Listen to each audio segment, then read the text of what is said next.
We shall fight them on Skaro. We shall fight them in the Vortex. We shall never surrender unless they redesign themselves to look like Fisher-Price toys. Exterminate, or maybe just mildly critique. Welcome back to Hit or Miss Doctor Who, the spin-off series where we dive into the weird, the wonderful, and the wildly divisive corners of the Whoniverse. I'm your host, Mike Wilson. I'm back at the console and ready to navigate another controversial chapter in the Doctor's timeline. Our first officer, DK, is off on a secret mission in the Time Vortex this week, but I'm not alone, oh no.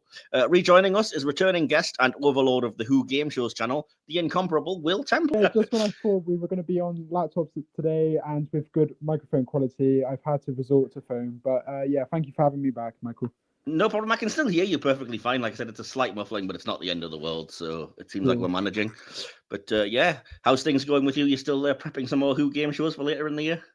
I am indeed. Well, this week in particular, I am focusing on moving flat. I am moving flat at the end of the week. So, you know, I'm just coming in all these podcast appearances that I can before I move and my wall gets turned upside down again. But I am also preparing some Doctor Who game shows on the side for June and July. So, yeah. Nice. Look forward to it. And you might even see me on one or two of those in some capacity or another. Yeah, unfortunately. Can't get rid of you. Unfortunately. Watch yourself. I could always knock you back out again. No, I wouldn't dare risk it. Not even for the joke, because I wouldn't get you back. Anyway. And making their hit or miss debut, though they're no strangers to our sister show Silver Screen, bringing their film-loving insight to the world of sonic screwdrivers and pepperpot tyrants, it's podcast power couple Michael, Whaley and Rune. Welcome. Hello. Hello. Hello, guys. How are you doing? Doing pretty good. Yeah. Awesome. This is your first time on the problems. Yeah, other than the technical issues. This is, as I say, your first time on Hit or Miss, although Rune did actually edit something for me for this channel, so if their name is familiar, that would be why, because they were credited duly for a big top 10 edit, which wasn't easy, so thank you again for that. So, that was a fun edit. I enjoyed that one. Oh, cool. That's awesome. So, yeah, we're here to talk geeky things rather than just films, as if that wasn't geeky enough. But, yeah, I was happy to know you guys wanted to jump on a Doctor Who episode, both of you, so looking forward to it. Yeah. And, yeah. Excuse me. We'll kick things off with our usual bit of timey-wimey banter. Then we'll blast into a new Who Heavy Hit or Miss segment, because I've been informed that's really all that Michael and Rune are aware of. So we've kept it to New Who this week. And then we'll be settling in for a deep dive into the main review of Victory of the Daleks. That's right. It's Churchill, Jammy Dodgers, and those colourful new paradigm Daleks that you may or may not still be emotionally recovering from. So grab a cuppa, ready your Ironside, and let's KBO. We'll start, as always, by setting the coordinates, pulling the lever, and heading into the vortex.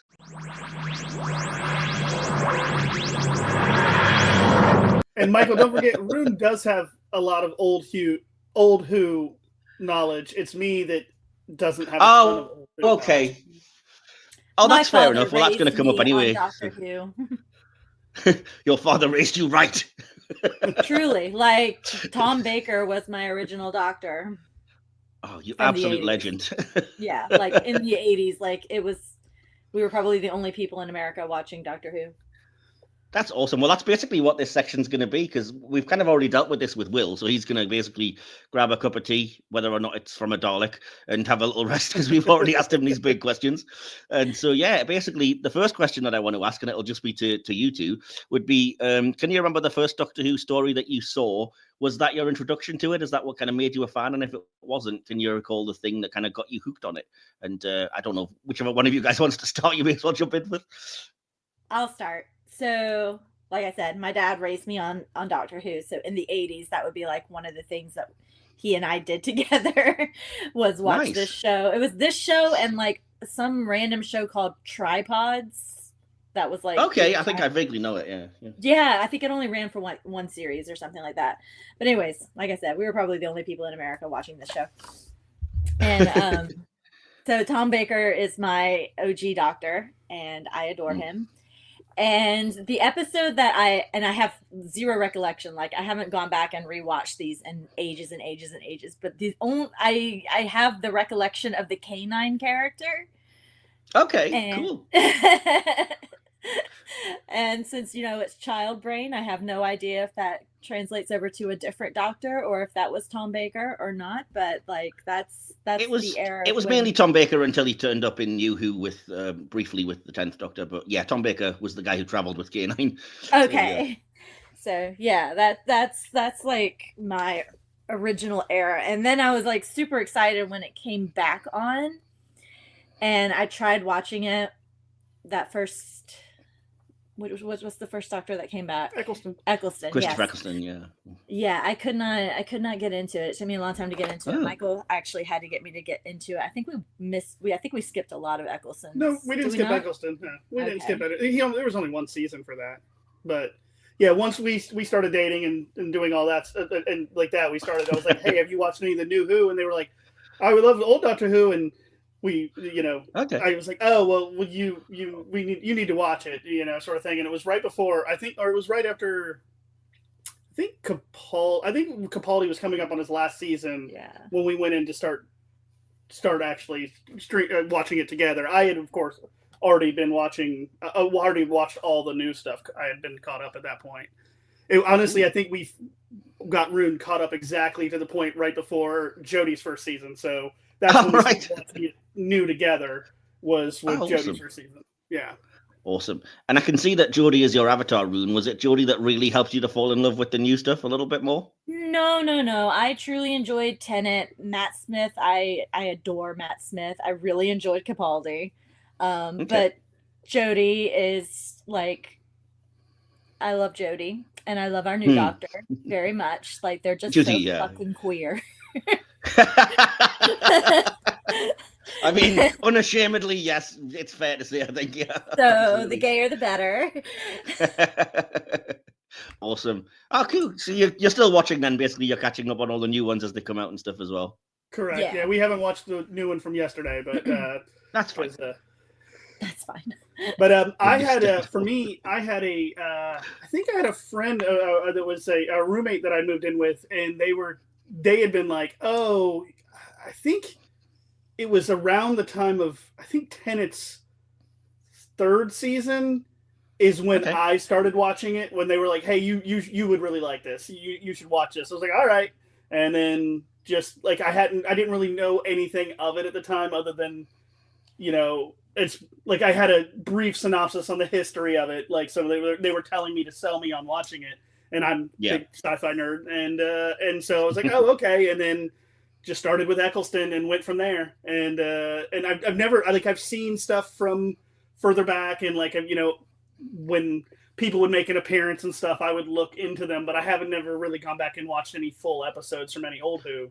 But no, it's kind of a behemoth, as I said, and let's be honest, fair bits of it aren't available to watch. Really. Oh yeah, so I mean, after the fire got rid of a bunch of stuff that they didn't have backups for, and.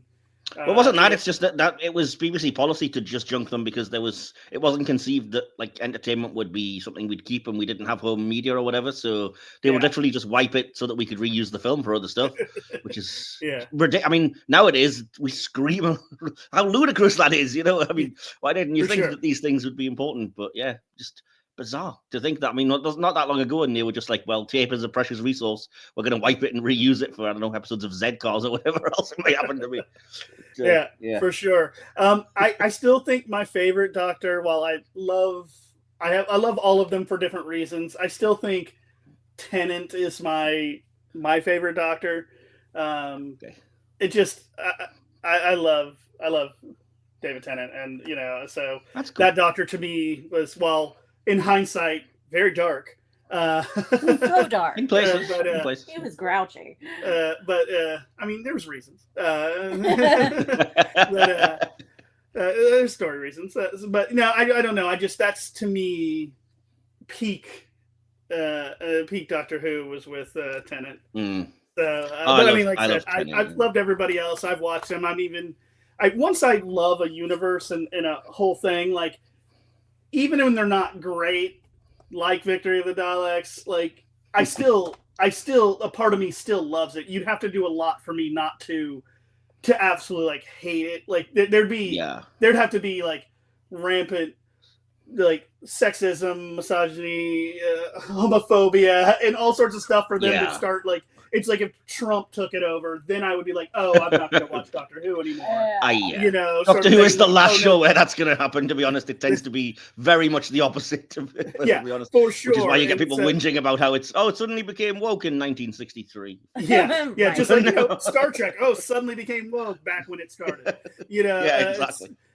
But it would take a lot for me to do that. Like, I mean, I can sit there and go, something's better than something else, and like, is this thing? But for the whole scheme of Doctor Who, I love it all, and there's nobody that I hate. There's episodes that I think aren't as good as others, but for the most part, I'm here for that. I do the same thing with Star Wars. I do the same thing, with Star Trek. Yeah. It's like, I love the world and I love the universe.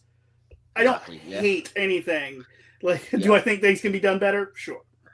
Yeah. I mean, I have things that I'm like that with, and I mean, obviously Star Trek, Doctor Who, even the MCU, like the worst possible MCU film is better than anything else to me because I'm a fan of it, so I'll sit and watch any old garbage. For sure. Some people would say, but yeah.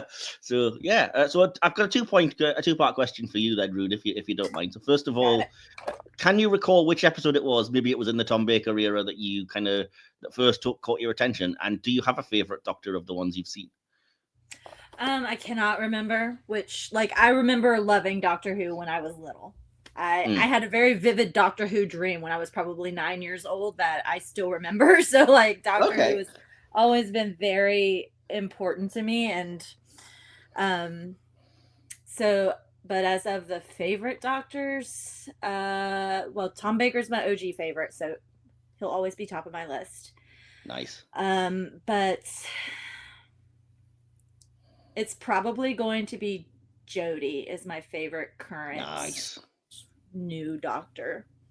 Awesome. Yeah. I love Jodie. She gets a lot of flack, but I think she was great. Not always great writing, but I think she was such a good Doctor, and I miss her already, man. She was so good. And I think they tried to give her they had too many companions.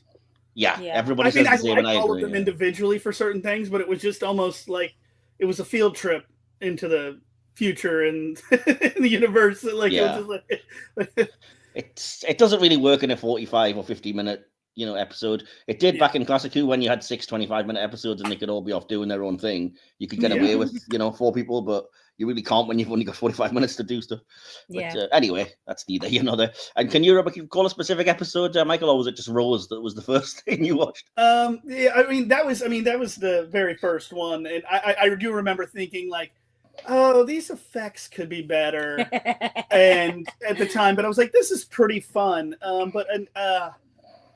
I guess trying to think of an episode that was that really got me in that first season. I think the trip to New York is what was like, okay, I really, really like this. Okay. Yeah. So would that be Eccleston's trip in episode 2, or are you talking Tennant's trip at the start of season 2? Eccleston's trip and there got me first, and then I love that was literally episode 2 of the show. So it didn't take long. Episode because the first one with the mannequins I didn't like that one. It was a little silly, like a little cheesy to me, but like I didn't, of course, going into it know that that's part just like with Star Trek. It's like the old school stuff is cheesier, and but. Like it was like I was like, well, I'm gonna keep going. Like, I mean, it's just one season and stuff like that. So the first episode was okay. Like, it introduced characters, and I liked Eccleston. Yeah.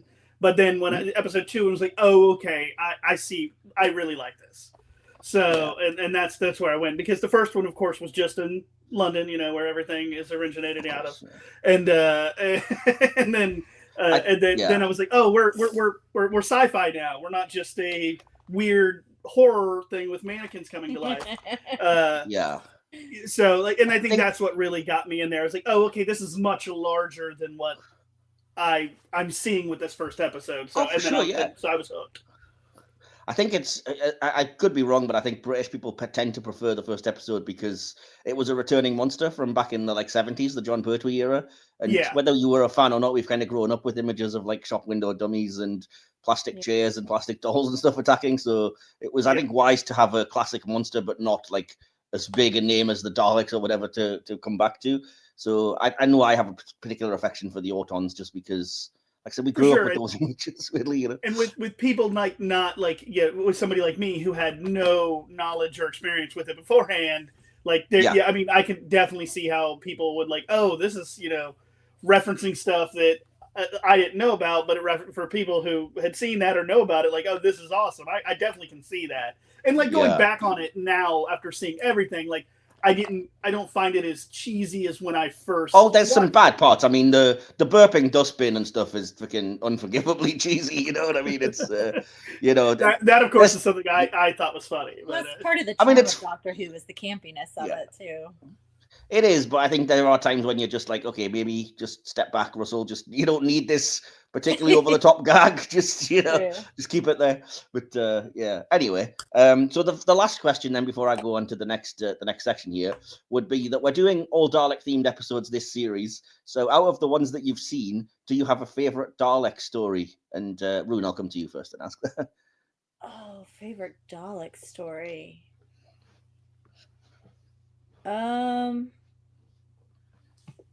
Gosh, no, I don't think I do. Really? Okay, fair enough. That's like such a wide spectrum. Yeah, I needed this a question ahead of time. Well, as a Tom Baker fan, you're contractually obligated to say Genesis of the Daleks, so I'm just going to put that. I'll take that. Do it. That's probably fair. Yeah, if you did see that when it went out, I mean, that was huge. First appearance of Davros, and it was the Daleks as how they were made, and Tom Baker's whole, do you have the right to kill them in the cradle, as it were? So it's a big episode. All right, we'll go with that. That sounds good. It was way before the K9 era, of course. That was series like 12. But yeah, we can narrow down your first episode was somewhere between series 15 and 18 if it helps you. If it had K9 in it. We've got a 3-season window we can aim for. Right. Fair enough. Mean, I get props for like having long history with it, I think. Definitely. I mean, yeah. And I mean, like I said, it's such a behemoth that anybody, particularly like American people, because Doctor Who was a very niche, very geeky thing in America. Some people would have watched it, but most of you guys, I think it was post 2005. And it really only became a recognizable show to Americans because I mean, Russell T Davies ripped off the likes of Buffy and Star Trek when he came back, and it was like, we're not doing serials that are 25 minutes at a time and 4 to 6 parts. We're doing single 45-minute episodes because that's the American system and it works. So I think that was kind of partly to appeal to you guys as well. My dad was very niche, so I did appreciate that about. Yeah. Oh, I mean, there are the odd fans, don't get me wrong, like especially the Tom Baker era because it was huge around the world. But anyhow.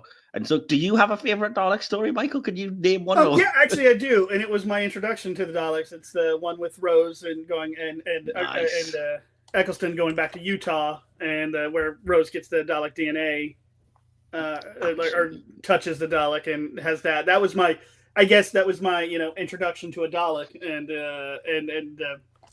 so it's still my favorite.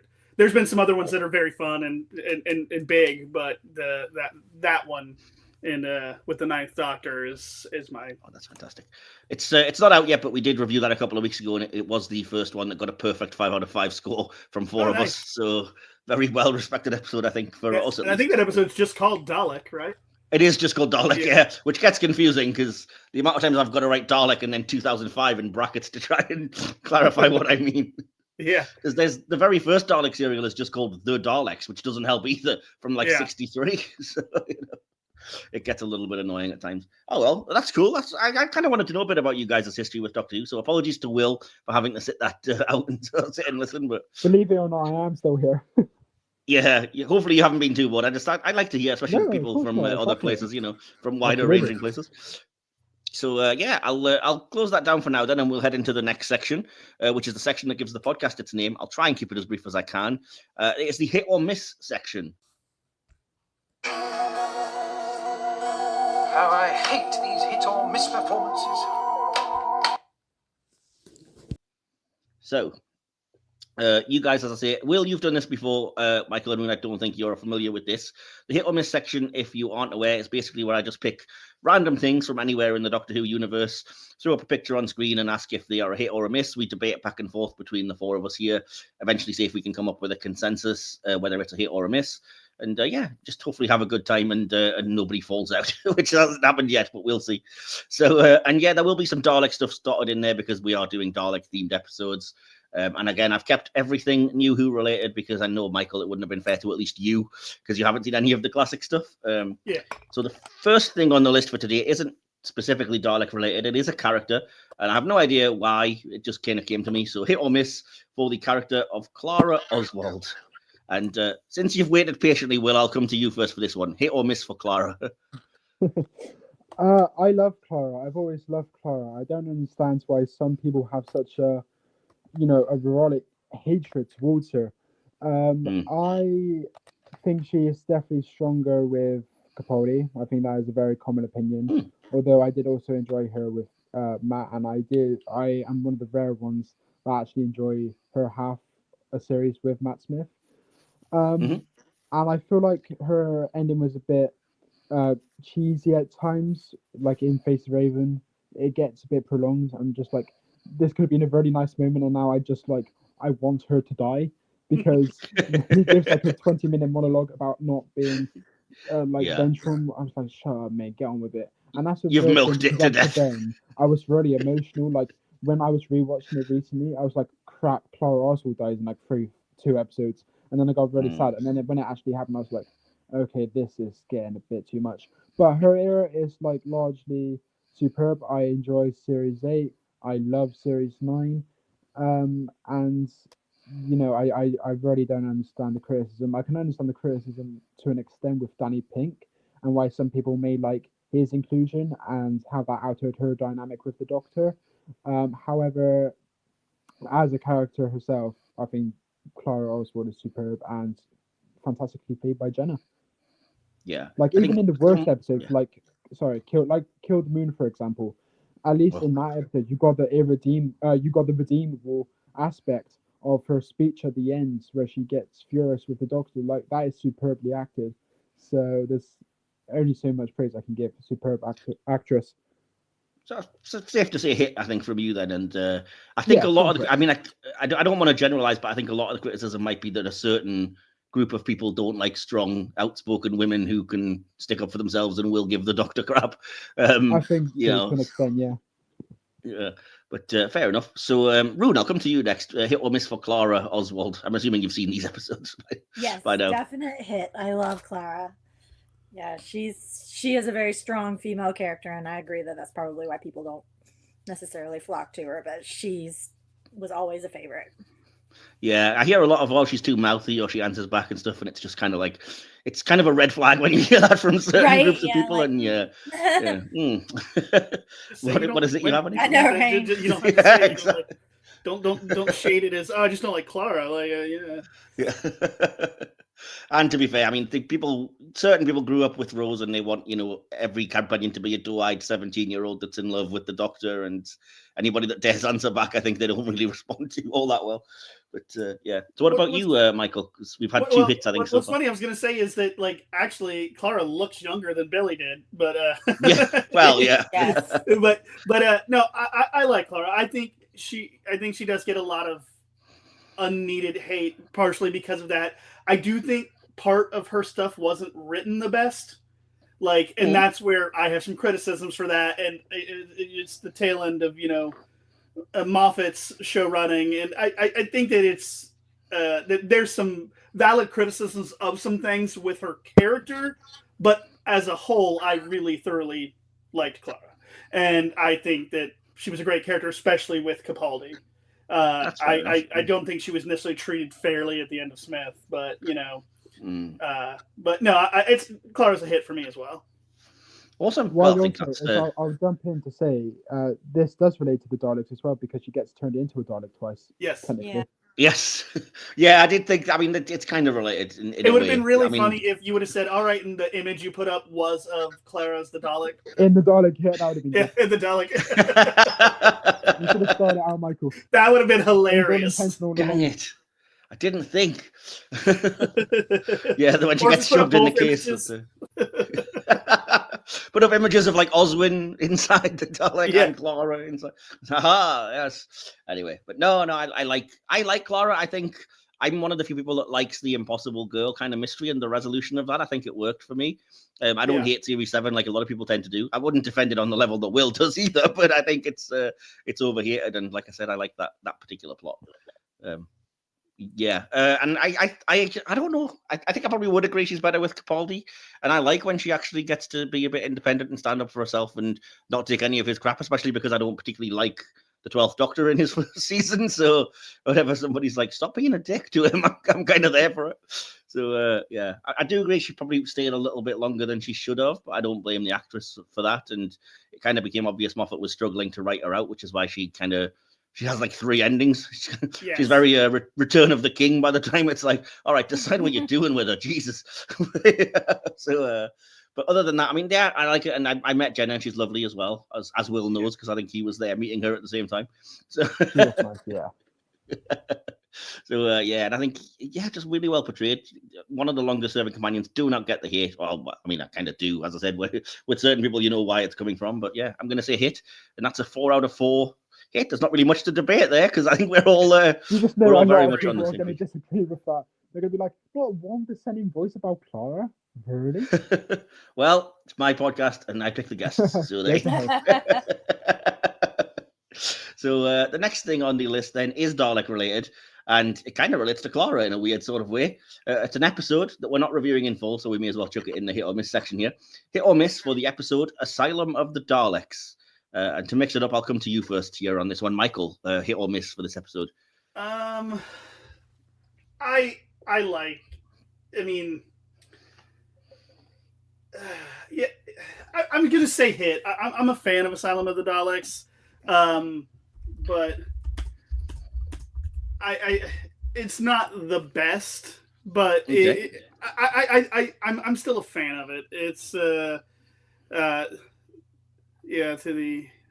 I'm trying to remind myself fully what the episode was. So I mean, if you need me to jog your memory, I can kind of explain vaguely. It's the start of season 7, and it was basically the Daleks kidnapped the Doctor, Amy, and Rory separately to kind of save them from the Dalek asylum, the crazy Daleks, and it's where you introduced to Oswin, one of the splinters of Clara, who's been turned into a Dalek. Rory and Amy have this whole "we're getting divorced" subplot because she can't have kids. Oh yeah, that is the part of it that I wasn't a fan of that episode, of that whole like, okay, I remember fully now which one that one is. I'm still gonna, it's real close. I'll still say soft hit then, basically. I think is what we get. There's definitely some things in that I wasn't a fan of. I was like, wait, why are we starting this like this? Where you know they're getting a divorce and stuff like that. I thought it was unneeded in it, but you know, for the story, but it was I was a fan. Yeah, it's more of a bunt than a home run, but we'll still call it a hit one way or the other. And how about you then, Rune? What do you think of Asylum of the Daleks? Can you even remember it? I'm having to jog my memory with it too, but as I recall, I liked this one. Okay, cool. Yeah. And were you guys? I mean, it's probably not going to be quite as meaningful to you seeing all of the different models of Dalek from back in the classic series, but did you guys get a bit of a geek out moment when you saw those? I didn't necessarily. I thought it was cool, but I didn't have a geek out moment with it. True. That could have just been me then. That's fair. I was like, the special weapons Dalek, the one that fought Sylvester McCoy. That's my level of geek. But anyway, what about you, Will? I mean, I kind of know your thoughts from past experience, but what do you make of Asylum of the Daleks? Oh, Michael, you know I love this episode. And it's not just because Matt Smith is my favourite Doctor, it's also because you're going to see that with the Victory of the Daleks review later, that I don't just blindly love everything. But Asylum of the Daleks, I think the divorce plotline kind of holds a little bit of weight because, of course, you do have the mini-sode before that serves as a prequel. I think it's Pond Life or something like that. And that actually demonstrates more of like the breakup and stuff. But it also makes sense when you consider at the end of Series 6, Amy and Rory are put onto Earth to live a normal life. So, you know, arguments and relationships are natural. So there, it does hold some weight. But I do think the reason why Amy decides to cut Rory off to be a little stupid, in my opinion. But again, who am I to say that? Who knows? I get it as well. But, you know, it doesn't hold much weight. Like, does it even make sense? Who knows? But I still think, you know, there are some excellent Moffat lines in there. Of course, it's filled to the brim with excellent one-liners.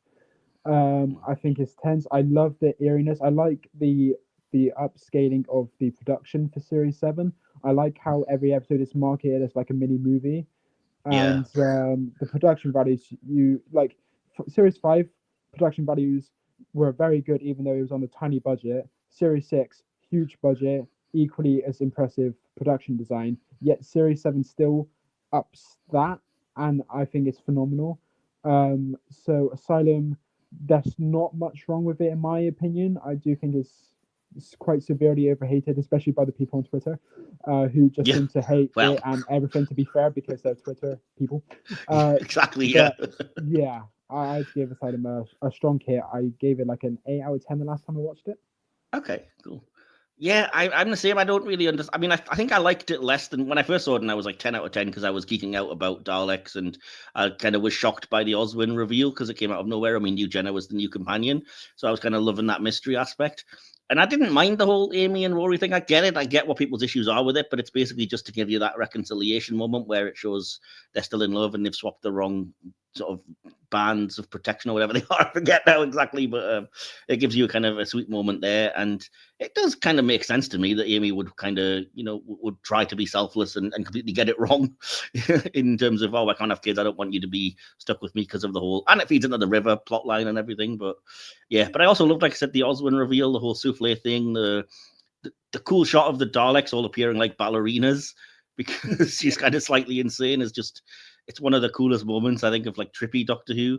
And like I said, some good lines. And I don't get either why it seemed to have been really loved when it came out. And then just out of nowhere, it kind of switched and everybody started hating on it. And I don't quite get why that is. It's just the Series 7 hate narrative. I don't like it. It's just people online that seem to have this really strong feeling about Series 7 in a negative way, even though if I speak to someone in real life, they just love the entire Matt Smith run. They wouldn't mention Series 7 being a massive decrease in quality, whereas people online seem to. Yeah, that's why I don't read message boards. Exactly. Yeah, that's fair enough. And so I think that's 4 out of 4 hits again. So again, not much debating required. And the only thing I would say is that I with the whole divorce plot line, like the reason why I had problems with that is like that's a conversation you're supposed to have. I know Amy getting it wrong is kind of in character, but it seemed like it was almost seemed like it was contrived just to have the reconciliation. Oh yeah. Instead of being naturally how it should in this, like over the arc of some story, not just between seasons and then rectified. Like you learn about it at the start and then it's fixed by the end of the episode. And I guess that's where, from a storytelling point, I didn't think that part of it was great, and that's what knocked the episode down in my eyes some. But still, I mean, I did, it was a hit. I kind of agree. I agree with you. It is my least favorite part of the episode. I don't hate it as much as some people do, but I can certainly see why people had a problem with it.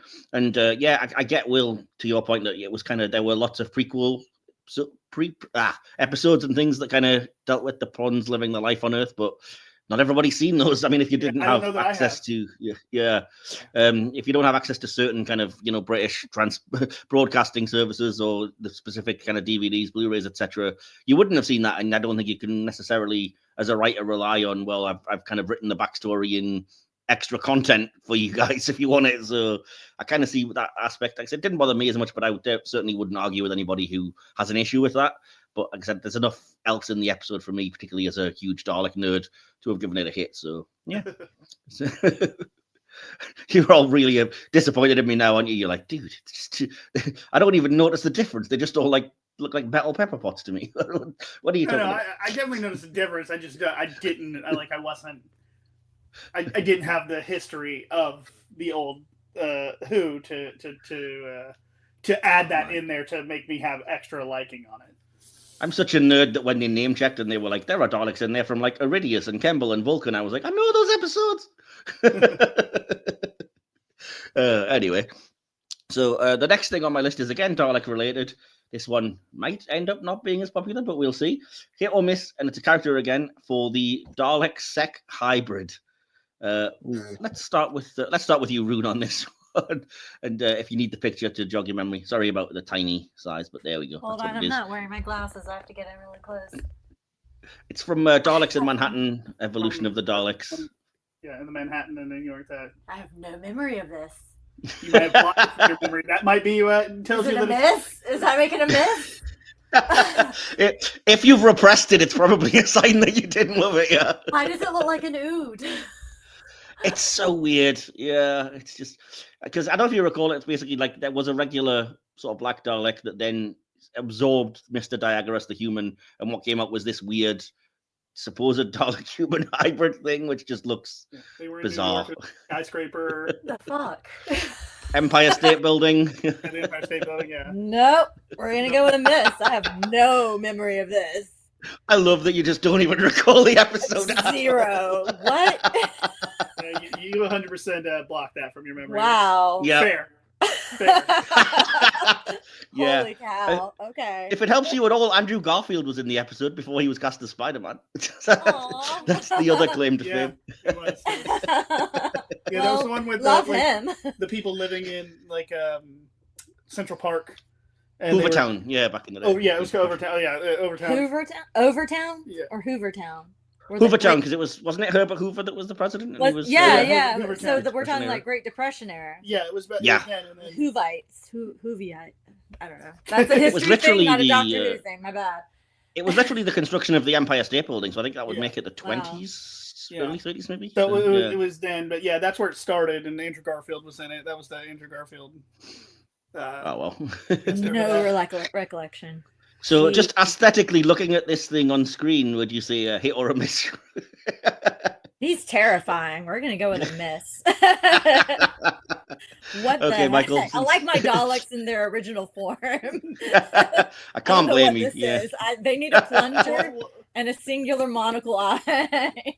Yeah. Well, he does have a singular they eye. Are, It's just they are the things inside. I the- know yeah, that, but that's not I mean, no, it looks like they took one of those and put it on someone's head to wear it as a yeah, hat. like what? Like that's what it is. Like, what if we took the actual alien inside the armor and put it on someone's head as a hat? That's what this looked like. Yeah. Yeah. But that was the production side. Love the episode. I was never a fan of this version of a Dalek, so I'm gonna say miss for me as well. Yeah, Dalek human hybrids have been better in the past when it's just like, they're infected with some kind of human factor. Like the episode Dalek, it's like, oh, we've got human DNA infecting us, but you don't have to have, like you said, a guy in a pinstripe suit with what looks like just a Dalek alien plopped on his head. To me, But anyway, that BBC or whoever was running it at the time was just like, hey, we're spending too much on these remote control things. Like, why don't we just make it with a guy with makeup on? And they're like, no, let's not do that. No, we'll do a human hybrid. It'll save us money. We can just have an actor do it. And that's what it looks Just like. have an actor do it. That's what it looks like. As an actor, I feel that so hard. Just have an actor do it. just stick this embarrassing Dalek on your head and shut up Oh and act. my god. But it's a paycheck, man. Oh, the poor guy who... Yeah, it was the same guy that played Mr. Diagoras that played this role, and yeah, I kind of feel for him. It's called Eric something or other, the actor. But yeah, poor guy. Like he's telling himself, he was like, I was this and this, and instead of, and now I'm wearing this. I was Macbeth once. Yeah. Now I've got this tentacle brain on my head. Anyway. Yeah, I've never been fond of it either. It's not one of the BBC's best effects. You guys won't know this either, but it was a spoiler that was ruined by our local TV magazine, the Radio Times. This thing appeared on the front cover before the episode aired. What? So not only is it terrible, it was spoiled for us what was actually going to happen at the end of the episode. Oh, look, a human Dalek, and front page of the equivalent of like TV Guide, basically, for you guys. And, What's funny though, yeah. if you would have put that on something like with no like Context at all, I wouldn't necessarily think Dalek. Yeah. Yeah. Yeah, no, but Honestly, the headline said, it like, looks look, like- a human Dalek. It looks like honestly, it almost looks like the leader of the Silence. Like the one that's Yeah. controlling all the rest with the suit. Yeah, I like- get it. Yeah, And I then like, they're right, all- like, but with no context, I wouldn't have moved. I wouldn't assume Doctor Who with that photo. You Yeah, know, and I kinda with get, never seeing the episode. Like if it would have come out, like I would without context, I would not necessarily assume Doctor Who. Definitely. And I can see what Rune's talking about as well with the kind of the tentacle frondy things looking a bit oodish. Yeah. But not even kind of that effective. Yeah. I don't- I like the ood. I gotta be honest, like I don't even like those particular two episodes, Daleks and Manhattan Evolution of the Daleks. They're kind of average at best for me. And then this, like I said, was just a misstep. I don't mind later on in the episode when they get into the Daleks that are infected with the humanity, and they are just Daleks that won't shoot people, and they're kind of like, oh, what are we going to do? And we've done that even back in like the Troughton era with, human factor Daleks that just wander around seeing dizzy Daleks and start playing because they've been infected with humanity. And but this thing, it was such a bad idea.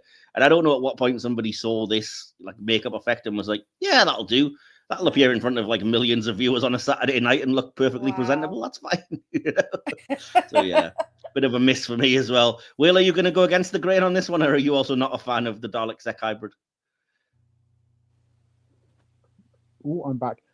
So I feel like this is another incident, like similar to Cold War in Series 7, where like the showrunner says to the guest writer, you need to do something radical with an established character, like a villain, if you want to bring them back. And I feel like this is the result of that. I really hate it, and I don't like the two-part tour at all. I think it's incredibly forgettable, disposable, and it didn't need to exist. But yeah, I think forgettable is fair to say, given that Rune still doesn't remember it. yeah. Well, that tells you exactly all you need to know. It's a miss for me. Really crappy title. Yeah, not great. So, well, I mean, again, there's no debate to be had. We all said the same thing. It wasn't positive, but we all said miss nevertheless. So, yeah, fair enough. The last thing then, again, this might be just for me and Will, unless you guys have actually randomly seen this one episode. I did mention, because it's kind of related to Victory of the Daleks, that we were going to briefly talk about it. So, if you've seen it, by all means, feel free to jump in, Michael and Rune. But Will, just for you and I, if not, hit or miss for the Power of the Daleks. Power of the Daleks.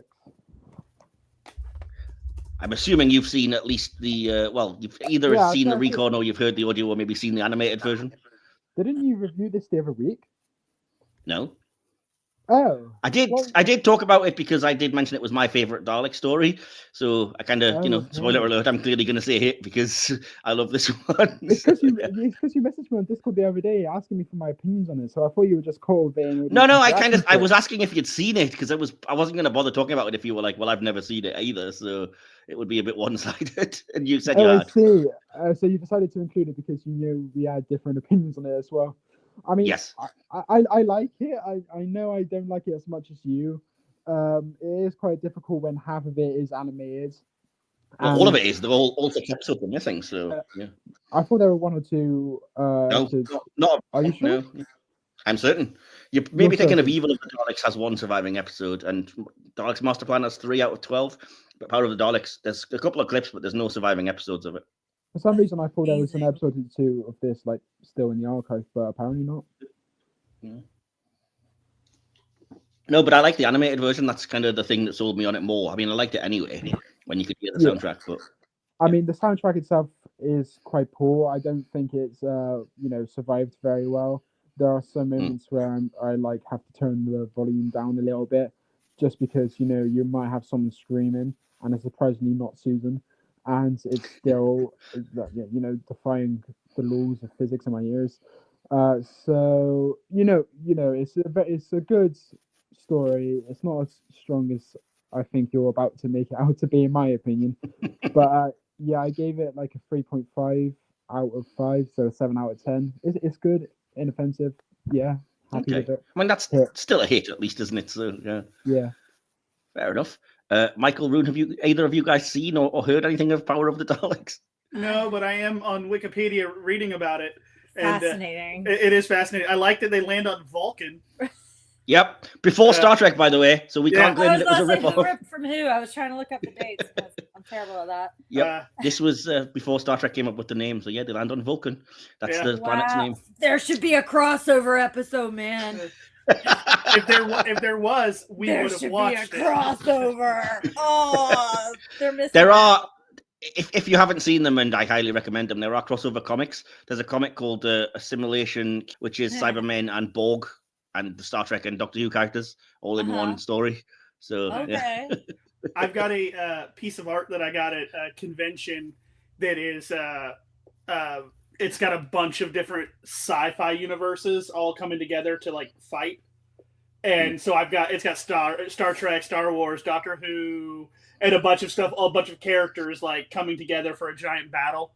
like Infinity War Yeah. sort of thing. So Yeah, like it's I've got a poster hanging on the wall over there with that. So that's the closest I'm gonna get to it. But I do recommend though this comic because it's the Next Generation and the Matt Smith era Doctor Who team facing the Borg and Cybermen of their eras, but there are flashbacks, which is really sweet because it goes back and it shows you like the original series era fighting the classic Cybermen with Tom Baker's Doctor. So it kind of that's cool. it's kind of a Okay. crossover of eras. Yeah. It's really cool. I enjoy it. I mean, obviously, I enjoyed it. I like Star Trek and Doctor Who. You put those two Right. together, I'm going to love it. But no, in terms of Power of the Daleks, I love it. I don't know why. I think I love all the allusions to it that are going to hopefully be mentioned in a minute about Victory of the Daleks. I love that the Daleks are more sneaky because I've never seen that aspect of them before. They've always just been sort of stormtrooper-esque, I guess, in the past and all guns blazing. And I love that this is the first time they were kind of sinister. I love that it's the very first post-regeneration story. So it's Patrick Troughton's chance to really, to put his stamp on this character. And they don't ignore it. There's even a cool scene with him looking in a mirror and seeing William Hartnell in there because he's just regenerated. And so he's kind of coming to terms with that, having that identity crisis thing. I love that.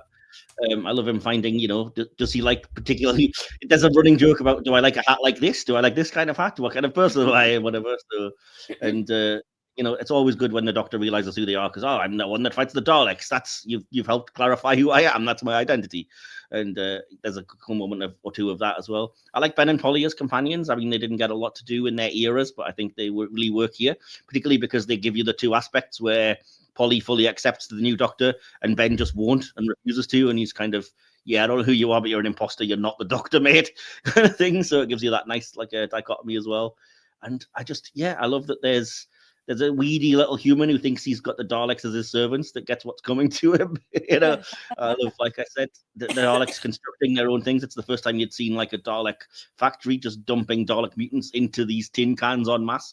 I mean, obviously it looks really cool in animation, but the scene, because bits of it have survived when it actually went out, would have looked silly because it was Dapol toy Daleks, I think. And blatantly was, in fact, just, blatantly little toy models, but it was 1966, so you can only get what you can get. Yeah. So, but no, I love this. I think I really, every time I think about it, I'm like, I really want to watch that again. I recommend if you're going to do it, though, find the animated version and watch it rather than trying to just listen to the soundtrack and picture it, or watch the Telesnap reconstructions, which are always a bit of a mixed bag because they're just, photographs that were taken on the set that are pieced together to try and give you a story. So It's a shame it doesn't exist. It's one of the ones I'm gutted about, but I love the animated version. I think for me did it justice. So I will say hit as well. And like I said, I do know that Victory of the Daleks has lots of homages to this as well, which, like I said, appreciated those aspects of Victory of the Daleks in the plotting. So, yeah. Right, I'm going to conclude the hit or miss section there then and get us into the main bulk of our review. So before we go any further, I'm going to start by activating the time-space visualizer and jumping into the behind-the-scenes section. That meant that you could just tune in and see any event in history. Yes, that's exactly what this is. No, Doctor, you're kidding. And Will, I believe I gave you some things to read out if you can, your internet can hold long enough to do that for the BTS. Okay, so this is the behind the scenes that Michael sent to me. So if anything's wrong, blame him. So, showrunner Stephen Moffat wished to bring back the Daleks, as they were popular among children and had become one of the regulars. He stated in March 2010 that he and the production team had considered redesigning the Daleks, which of course they did when this aired in April. Following on from that, writer Mark Gatiss' inspiration was the 1966 serial The Power of the Daleks, though he had never seen it due to it being lost, which depicted them as more sly and silent, an aspect he called very scary, more than when they're just barking orders. When the Daleks say, "I am your soldier," this is a direct reference to the power of the Daleks. I wonder why he included it in the hit or miss section. Mark Gatiss as voice artist Nicholas Briggs to purposely stall on the S of soldier to trick the audience into thinking they were going to say the infamous line once again. That line being, "I am your servant" from Power of the Daleks. Cool. When Gatiss wrote the first draft of the episode, Matt Smith had not been cast as the Doctor. Gatiss wrote this early draft for a generic Doctor, though Moffat commented it sounded like John Pertwee, and Gatiss agreed. Once Smith had been cast, Gatiss watched Party Animals, a television series Smith had previously starred in, as well as anything else Smith was in that he could find. Gatiss used these to download his speech patterns and examine his energy and phrasing. Next up, the penultimate one, we have Gatis noted that the Daleks belonged in World War II, as their mission to destroy everything was not a Dalek, was a very much a Nazi concept. In fact, Terry Nation, the creator of the Daleks, who had grown up during World War II, consciously based the Daleks on the Nazis. And finally, Matt Smith also drew a parallel between Churchill and the Doctor, as both of them were very intelligent and had also known each other for a long time. A scene cut from the final episode explains how the two had known each other for a while. And that's the end of the behind the scenes. Awesome, thanks for that, Will. Yeah, I just wanted to kind of get across, like I said, what's based on and where the ideas came from, for better or for worse. I have other bits and pieces to kind of speak about when we get to the little sections that we'll deal with, like writing, plot, directing, acting, VFX. Although, like I said, I tend to keep things loose if we go on tangents to be able to talk about things without as rigid of a structure, as you guys know, because this is basically just the kind of reviews we do on the film podcast, which you've been on before. So, much like we do on the Silver Screen podcast, I'm going to start by asking what everyone's first experiences were of Victory of the Daleks, if you can remember, and what your initial thoughts were coming out of it. And again, because you've waited patiently, Rune, we'll come to you first on this one. Oh, shit. Would you like me to go to somebody else first? Yeah, let's pass for a minute. Okay. Michael, are you happy to talk about this, or would you actually go to Will? Sure. I watched it after I watched Victory of the Daleks when it aired here. I forget the time when it was. I think it was still on Saturdays here. It just was earlier in the day and stuff. So when I had started Doctor Who, I had started during the end, near the end of Tennant, I think, and so I was finally watching Doctor Who when it aired. So I did see this one when it aired. I was still getting to know Matt Smith. And I was enjoying Matt Smith, but I had just come off Tennant, who was dark and brooding and my favorite Doctor at the time. So it took a little bit for Tennant or for Smith to win me over. So at this point I was still on the fence on Smith, and I liked Amy. So when this came in, I was like, oh, we've got the Daleks back. I liked the premise of the episode and whatnot, but I my first experience, though, it was just, I, of course, knew who the Daleks were and stuff at this point. I was 3 Doctors into my Doctor Who, to my Doctor Who watching. But, I watched it when it aired, and I enjoyed it at the time. I of course, hindsight, have different thoughts over the years of seeing and knowing everything else. But no, but that was my first go at it, was when it aired. Okay. Well, I'll come to you, Will, because I know at the very least you have very different thoughts on Matt Smith, because you're young enough that he was the first Doctor that you jumped in on. Yeah. And then we can always circle back to Rune if they've had a chance to gather their thoughts. Yeah, So, Will, what about you then? What were your initial thoughts of Victory of the Daleks? I mean, my thoughts have stayed the same over the years. Of course, it aired 15, almost 16 years ago now.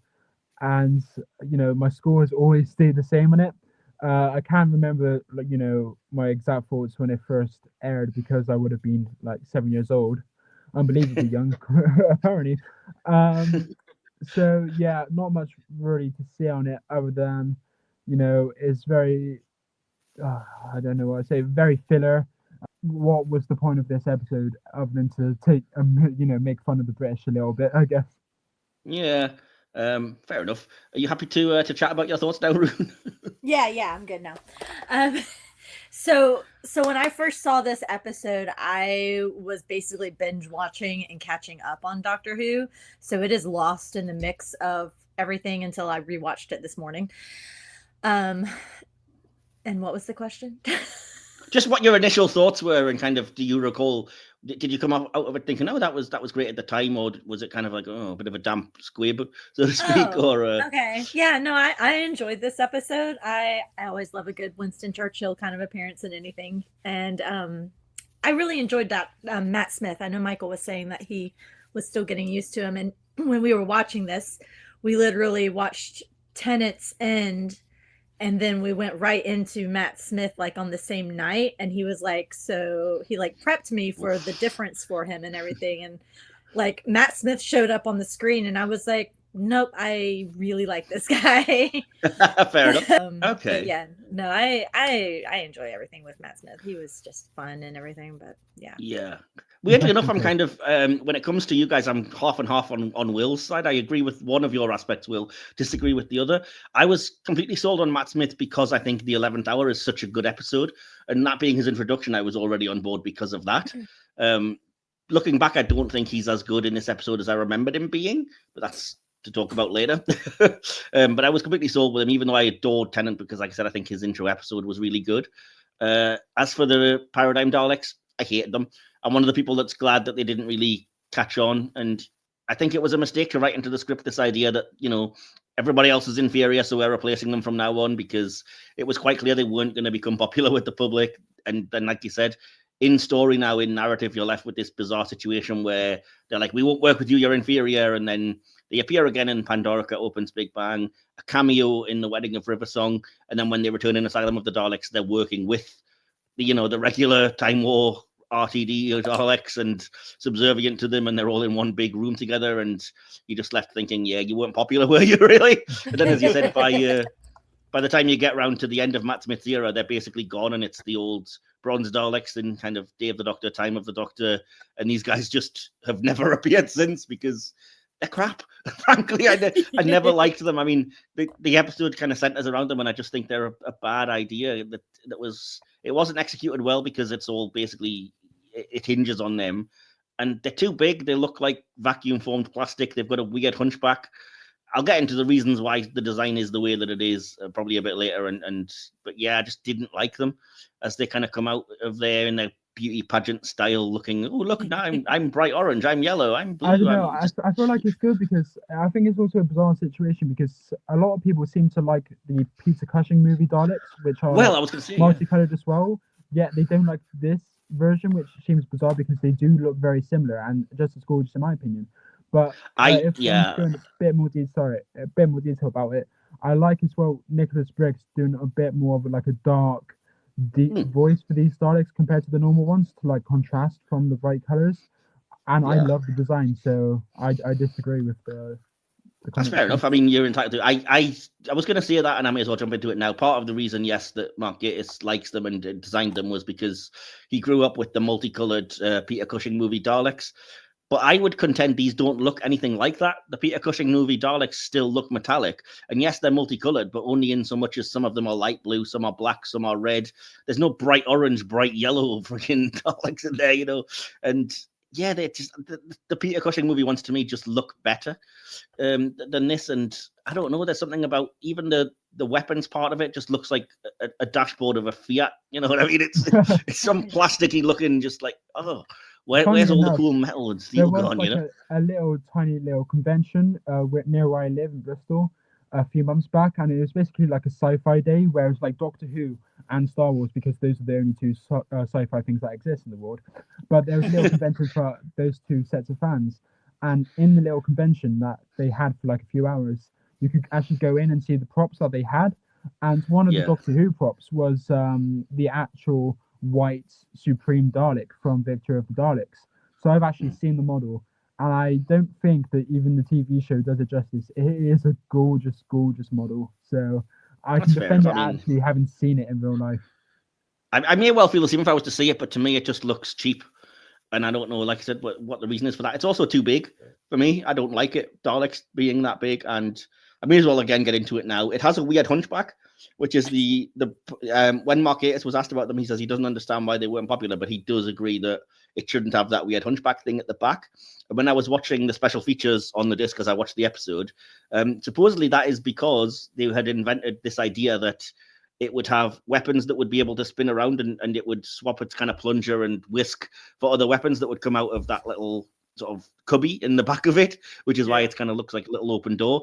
But given that we never actually, you know, they're so unpopular, we never got to see it do that on screen. It just comes across like you've got a weird hunchback and it just looks weird. So it's a shame. I might have liked it if we'd seen it doing that. Maybe it would have been cool. But again, at the same time, I'm kind of with what Rune was saying about the Dalek sex hybrid. If a Dalek doesn't have an egg whisk and a plunger, it's not strictly a Dalek to me. Right. So. When I first saw them, when I watched it again this time, I remember thinking, I was just like, oh, gay Daleks. because it almost looks rainbow. And Yeah. but I mean, that of course isn't what they were going for, but it still No. was. That's what went through my head when I first saw them, because I was like, oh, it's almost Roy G. Biv if you think the white one's gray instead of green. Like it works for that. Like I was like red or Yeah, they're almost the LGBT flag, Daleks. Yeah, If you want to squint a little bit. I was like, that's really awesome, but that's not what they were necessarily going for, obviously. So like, we can't give them credit for being woke. I mean, they've been referred to as a lot of things. I think DK refers to them as Skittles Daleks, which is fair. Skittles Daleks Skittles. I tend to refer to them as Power Rangers Daleks because there's 5 of them and they're all different colors, and it's me. That works too. But yeah, I don't. I mean, I might have even been more forgiving if it wasn't for the fact that the episode goes to such pains to go like, we are superior now. Forget these inferior things. We are what Daleks are going to look like going forward. And me, like most of the fandom, was just like, nah, I don't think so, mate. You're really not. But yeah, you've got to be very careful when you're redesigning the Daleks. I think even I like the kind of what do you call the reconnaissance Daleks from the Jodie era, precisely because they didn't invent them and then go, now that's what they look like going forward. They were kind of in episodes with the other ones, you know, which I think was the big mistake of this episode, like I said, because it also looks stupid now that they were like, haha, you will all be killed, except not really. Did you have similar thoughts on that, Will? I mean, I feel like when you mentioned the height, especially, I feel like it was like intentional because they want the eye line to match Matt Smith's eye line. It was to match Karen Gillan, supposedly, but they never actually faced her because the bronze ones were to match Billie Piper's eye line, which is why they're a little bit smaller. I thought it was like really. I thought that aspect of it made it really intimidating. That the fact that they were so big, but I do agree with you to an extent. I feel like the reason why these Daleks didn't like catch on wasn't just because it was like the egotistical thing of we're replacing the RTD Daleks, but it's because it's in an episode where they have very little to do. It's like an episode called Victory of the Daleks, and they do technically win, but then we don't actually see their victory. We don't actually see them go on to rebuild and become the masters of the universe anymore. And as such, they're stuck in an episode which is awfully mid. So I feel like if it was in like another bloody Journey's End, if they debuted in the Pandorica Opens and the Big Bang as just like a little cameo, people would be like, oh, those are very cool. What are they? But I think it is a case of because of the fanfare, because, you know, poorly timed fanfare, because it's in such a poor episode that, you know, people probably just rejected it because of that. Yeah, and I think, again, I don't want to, you know, completely derail this with all just my thoughts, and I was going to say it when I got into the other thing, but I think it also doesn't help that, to me, the episode kind of comes across like product placement in that there's no real plot other than just, please, let's get to introduce these guys. And the way they go about it is so slight and so convenient. It's just kind of like, how are there Daleks here? We fell through time. How did you find a progenitor? We just came across it. What are you trying to do now? We're trying to get the doctor to confirm that we're Daleks so that we can open it. What are you going to do now? It's open. Well, it was necessary. Yeah. What are you going to do now? You've opened it. Nothing. We're just going to bugger off and kind of, you know, come back later. It's like, so what? So what was it about? What was the plot? And what makes it worse for me is that there's a really interesting plot with the idea of the Ironsides and, like I said, the kind of power of the Daleks callback, which I'm naturally going to be drawn to. Like, I'd like to see more of that, and that gets 10 minutes until you then get the Dalek up to the ship, and it's like, well, never mind, we're just introducing these new toys you want to sell, I guess. So I don't love it because, like I said, it seems like it's structured entirely around that, and then they don't do much. They turn the lights all on in London because apparently nobody can smash a light. Like, that's complicated. And don't get me started on the whole Spitfires in space bullshit that comes out of absolutely nowhere. I mean, it is another case of when I reviewed the Dalek Invasion of Earth with you a few weeks ago, it is a case of if you actually look into the plot too much, it is a bunch of nonsense. Yeah, but you can get away with it if you give things time to breathe or you just throw a few ridiculous concepts. But this asks you to suspend so much disbelief. Like I said, not only plot-wise when you get to, oh, they're here because they just fell through time. Oh, they found a progenitor. Don't worry about where. Oh, they need the doctor to confirm that they're Daleks, which, again, is stupid within itself. And then you've now got Spitfires in space, and you've got, oh, Bracewell's a robot who's also a bomb. And it's like, stop throwing things at me, Gatus. You've got 45 minutes and my head just can't handle all this shit. Exactly. And all of those things were introduced about halfway through the episode. And I do feel like it would have, been better off as a two-parter, but only if Margaius actually had better ideas. Because if he didn't have better ideas to flesh that out over two parts, maybe it was merciful of him to only give us one part of this. Because if we had to deal with another episode of just these, mad ideas that hold no weight and aren't explained any better across more time, then I'm glad we only got one episode. Because, like you said, it dealt with Journey's Ends, like the Dalek survival, as an afterthought. Like the Bracewell bomb, like that was only there, in my opinion, to have, a need to have something or someone be like a plot point with him distracting the Doctor at the end to make their escape, the ultimate victory, and also have someone like intelligent enough to pass the gravity bubbles off as plausible. But like without any time, we don't see the gravity bubbles actually be executed. In like, how did they make them, and like, what are they? Gravity bubbles, what the fuck are they? But it just needed more time, and if they were gonna get better with another episode, hell yeah, give us another episode. But I don't really back Margaius as a Doctor Who writer enough to feel like it would improve significantly with another episode. Yeah, I like most of his episodes. I think this is one of his worst ones. I like Unquiet Dead. I like Cold War, whether or not you do. No, Empress I Mars love is good. Cold War. I think that's his strongest episode. But I feel like he's got way more middling episodes than actually good ones. I think out of push, he's got 2 good episodes out of like the 9 or 10 he wrote for the show. So I think it's not a very good hit rate.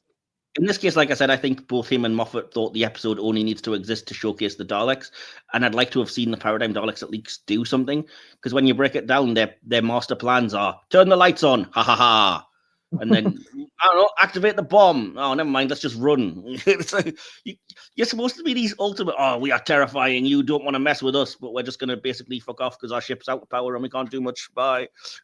I don't know. I agree. There was just like, I loved the moment in the TARDIS where the Daleks come up on the screen, and like at that point they seemed really weak, yet seemed desperate, yet still cunning when they proposed like the idea of the Bracewell bomb. So I do feel like their craziness does get conveyed in the story a little bit, but otherwise, the Spitfires in space being able to destroy the beam was ridiculous as well. It's just like the plot tends to want to go to pains. This is the last thing I'll say, by the way, before giving Michael and Rude a chance to talk. It goes to pains to nerf them as well, because you even got the scenes where they're like, we would destroy London, and you haven't got the power to do it. We can turn the lights on. Oh, wow, you've really showed us. It's like, come on, man. I mean, we're a far cry from, like you say, the episode Dalek, where it's like there's a single lone Dalek and you don't want it to get loose, it will conquer your entire world. I assume that was just a case of trying to incorporate like the setting again, only they are in World War II, so have a little bit more of the historical element, I guess, educational. I'm not sure. I get it and I understand, but like I said, not if you're trying to make these Daleks out to be a huge threat, just there's got to be a better plot reason than just, well, we're too weak, we'll gather our strength and come back later. It's anyway, so Michael and Rude, before I start talking about some of the things I have on the writing and the plot, on a drier level, do you have any thoughts on this that we haven't touched on, or any sort of counters to what myself and Will have said? I'll let either one of you jump in. For me, not really. I agree with most everything you guys are saying and some of the problems with this episode. So yeah, same with me. Okay, well, I don't want to, railroad you guys out of talking, but you probably have similar thoughts, I would imagine, anyway. So, I'll jump into what I was going to say about the writing and the plot in terms of things that I found in my research. First of all, the writing is, of course, by Mark Gatiss, as we've said. He was instructed by Moffat to write an episode about Churchill versus the Daleks. Gatiss was not sure what to do about the premise, this says, at first, I would argue, at all, but then became excited about doing a war movie of which he was fond and his own Dalek story. For research, he visited the real cabinet war rooms and read diaries and first-hand accounts of the war. He included one of Churchill's favourite expressions, keep buggering on, abbreviated KBO, into the script, which he was apparently delighted to do so. Like Daleks in Manhattan before it, not that Rune will remember, it involved the last Daleks in the universe desperately trying to rebuild the Dalek race in a famous period of Earth's recent past. This time they succeeded, bringing an end to the barely surviving arc present since the TV story Dalek. It also retconned several past battles the Doctor had waged on Earth after being scrubbed out of existence by the cracks in time, specifically the fact that Amy did not recognize the Daleks in her own era, which I did kind of like. I thought that was clever because it kind of gets silly at a point when you're like, well, everybody knows who they are and has a right to be terrified. The episode also displayed a rare occasion where the Daleks technically won, achieving what they set out to do. Although they didn't destroy Earth, they were able to resurrect the Dalek race, which allowed them to rebuild their empire, fulfilling a long-standing goal of the Daleks. So, yeah. Any thoughts on anything from there, Michael or Rune, from you guys, first of all? No, I do. I agree with you. I like the part with Amy not recognizing the Daleks to go into the season story arc with everything for that. But yeah, no, I don't know that I have anything else to add there. Right, well, I have a couple of questions to actually ask that might kind of, prompt you guys into it. So first of all, I've already said my favorite part of the episode probably is the first 10 minutes, where it's like I said, it's basically just a remake almost of the Power of the Daleks, and it's the Ironside deception and the Doctor getting so frustrated as they just, it's weird to assign this to them, but they almost seem like they're smirking as they're wandering around like, no, would you like some tea? Oh, no, we're just here to serve you. Yeah.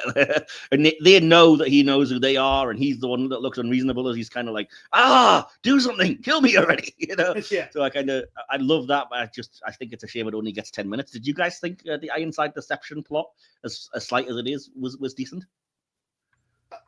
I did. Of course, that's to you guys. Knowing Doctor Who, like, I knew that it was. I was like, of course, we all know who is what here and what's going to happen. But yeah, I thought it was fun that it made it seem like Matt Smith was taking crazy pills. And no one would like. Why would you call me here, Churchill, if you didn't want my help and take my advice? Yeah. It just there was fun with that, but I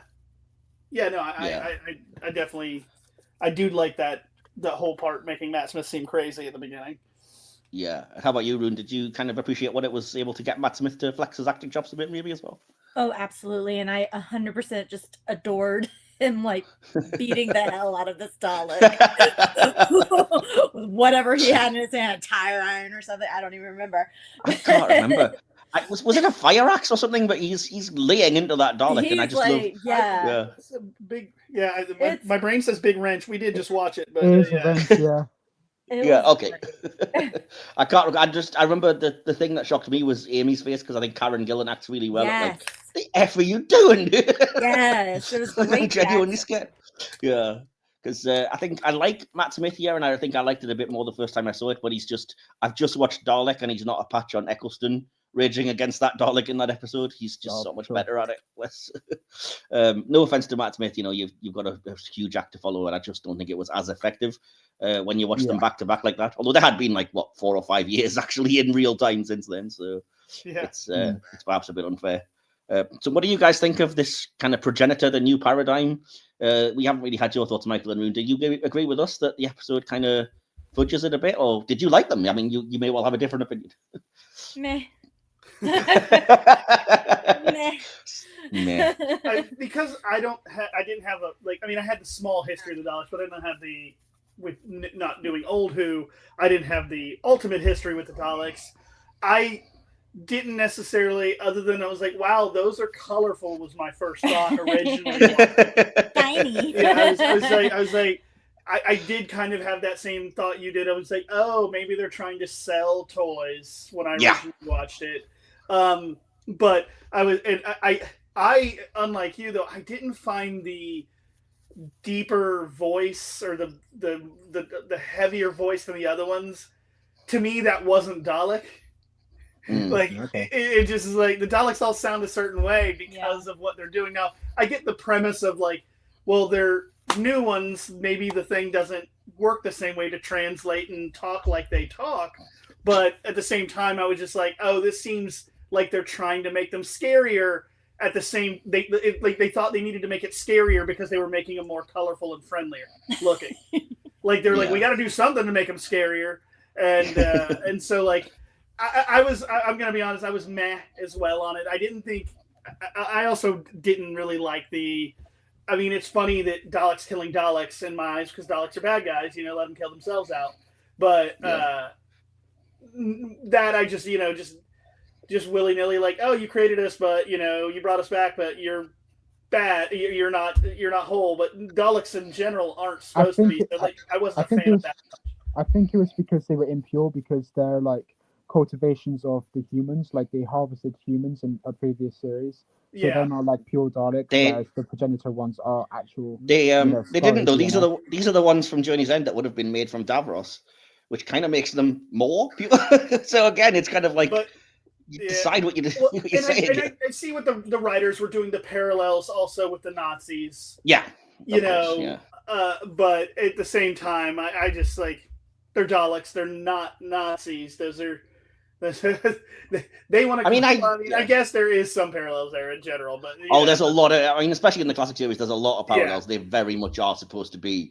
I mean, we just reviewed the Dalek invasion of Earth, and they literally go around giving what I shall now refer to as the Elon Musk salute as they kind of troop the streets of Britain. You know. So yeah, there's a lot of allegories, and a lot of it is you're impure and whatever. That's they want to kill anything that's not Dalek, but. I mean, it doesn't even really explain where the organic parts come from. Like, one of the things I like is that the actual Dalek eye has like an organic aspect to it now to remind you that there's a creature in there. It's a really nice touch. But like, where did they get the organic material from? Like, does the progenitor just have like 5 little Dalek baby embryos inside or something? Like, what is it? Well, when a mommy Dalek and a daddy Dalek. But the progenitor's this little thing, and it's supposed to have the material to create not only 5 fully grown Dalek creatures, but the 5 massive actual cases for it. Like, what? How are you doing this? Whilst we're praising a few little touches, I do also like with the Ironside Daleks back on Earth.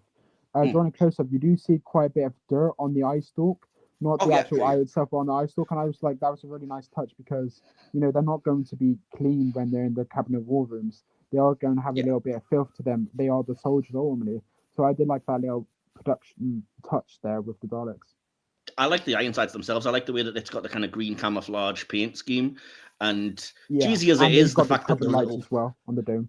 Yes, yeah, and the kind of the sort of, I don't know what you would call it, the kind of war pack with the little pockets and stuff around their midsection. Yeah. Which is really cool. And again, although it is cheesy as heck, I do like that they have little Union flags under their eyes. Because, well, that was, of course they were. They were trying so hard. But they would. I mean, they're Daleks. They're never subtle, are they? We're going to help you win the war. Go Britain, yay! Right. No. Cup of tea. Churchill's like, they're obviously on our side. Look, they have our flag. Duh. Not like anybody would ever lie about that sort of thing. Exactly. Oh dear. But no, I mean, to your point about like the Dalek voices, I don't think we needed a whole other Dalek race to do that. We've had other like ranks of Dalek. You've seen the red Dalek Supreme just in the previous appearance that sounded different and was a superior one and gives you a splash of color. We've seen the black Dalek Sec before he became that weird bizarre thing that we showed earlier.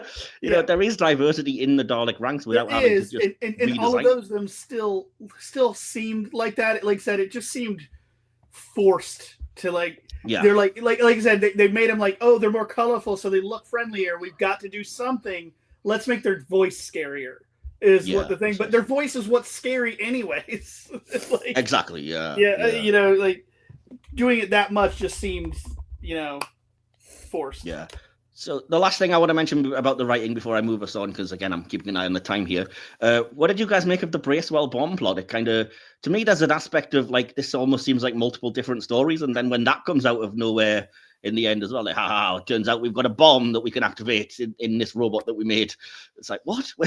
So it was kind of, I like what they do with it in terms of the actual human element, and that's how they defeat it, and it's Amy's humanity and stuff. But at this point, like I said, I've had to suspend so much disbelief that I've got genre whiplash, and I'm like, okay, whatever. We'll just get on with it. So what did you guys make of the Bracewell in general, but also like, oh, he's a bomb? Yeah. I thought it was a lazy story element to try to, because they needed. I felt like they needed a way to. They were like, well, we got to have some way for them to, escape and whatnot. It just, I don't know. I felt they could have come up with something better, I guess, in my opinion. Yeah, it felt forced. I like the character, but like. Oh, I agree. Yeah, and the actor does a really good job as well, considering. Yeah. I mean, it's a ridiculous, ludicrous thing to play, but he actually does a pretty good job of it. That's a really good. And I kind of want to know, like, what does he do with his life after that? Well, if he did find Dorabella, she's going to get one heck of a shock on her wedding night. Truly. that was a very good pun. I'm gonna be Yes. And that's like Data, he is fully functional. I mean, do the Daleks, would they have designed him with? I'm not going there. Did the Daleks? Is there a Dalek somewhere that's making human dicks? Like, is that? You never know. He might be in the bathroom. Someone might check. How long should we make it? Some men are longer than others. Dalek Jess, you seem to have a bizarre interest. You keep volunteering for this. Shut up. Do not judge me. We don't all want to kill you, though.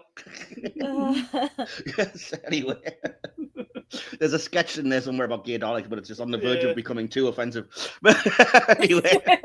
So yeah, I didn't ask you, Will, so just quickly, did you have any thoughts on Bracewell as the character and as the bomb? I don't know. I agree with Michael. I think it was quite lazy. Like I said earlier, I think it was just like a need to get him away from the Daleks that the Bracewell bomb was introduced, and to have someone intelligent pull the gravity bubbles for the Spitfires. Yeah, because they have to see it. Much other ways. That's another thing that I kind of thought was lazy writing, is that they think they can just say Dalek technology and it's a get out of jail free to be like, well, they can invent whatever they want. So it's like, exactly. Oh, Bracewell has invented gravity bubbles and all kinds of stuff. But I do also disagree with you with the resolution itself, because I thought it was too similar to the end of The Beast Below, the episode before. Where the Doctor's ideas are again trumped by Amy's quick thinking. It was scripted to be relatable to the audience, and of course I resonated with you, but I feel like particularly when it comes after the Daleks playing that last card in an act of desperation, it does feel like a damp squib, and I do wish there was a bit more of a different, resolution than just humanity, which is the resolution of the previous episode, like I mentioned.